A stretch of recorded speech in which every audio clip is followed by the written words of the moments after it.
Australia के bureau of meteorology यानी BOM ने चेतावनी दी है कि प्रशांत महासागर तेजी से गर्म हो रहा है और अल नीनो पहले से कई ज्यादा मजबूत हो चुका है। और अगर यही स्थिति रही तो आने वाले महीनों में दुनिया सुपर अल नीनो का सामना कर सकती है।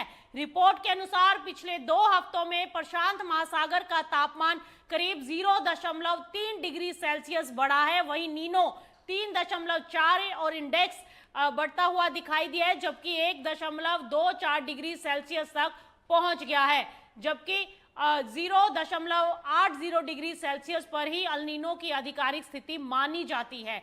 इतना ही नहीं, मौसम वैज्ञानिकों का तो ये भी कहना है कि प्रशांत महासागर की ट्रेड विंड्स यानी व्यापारिक हवाएं भी कमजोर पड़ गई हैं, जबकि कई इलाकों में उनकी दिशा तक बदल गई है। ये सभी संकेत बताते हैं कि अल नीनो लगातार मजबूत हो रहा है। यही नहीं, अमेरिका की यूएसडीए रिपोर्ट भी भारत को लेकर चिंता जता रही है। यूएसडीए के मुताबिक 2026 का मॉनसून सामान्य से कमजोर रह सकता है और इसका सबसे ज्यादा असर जुलाई से सितंबर के बीच दिखाई देगा, जब खरीफ फसलें अपने सबसे अहम विकास चरण में होती हैं।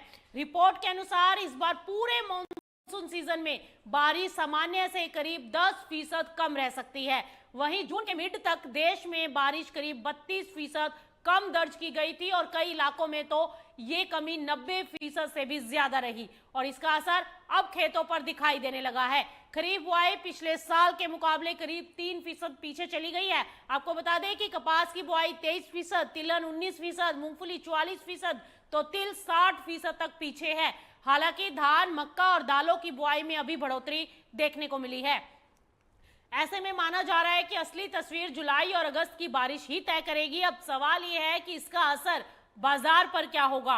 अगर सुपर एल नीनो की आशंका सच साबित हुई और बारिश कमजोर रही तो धान, सोयाबीन, कपास, दालें, खाद्य तेल और चीनी जैसी एग्रीकल्चर कमोडिटी की कीमतों में तेजी आ सकती है।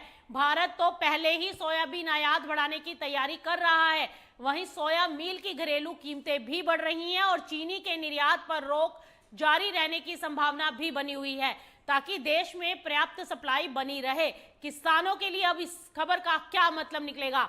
दरअसल अगर जुलाई और अगस्त में अच्छी बारिश नहीं हुई तो फसलों की पैदावार प्रभावित हो सकती है, सिंचाई की कॉस्ट बढ़ जाएगी और कई इलाकों में दोबारा बुआई की नौबत भी आ सकती है।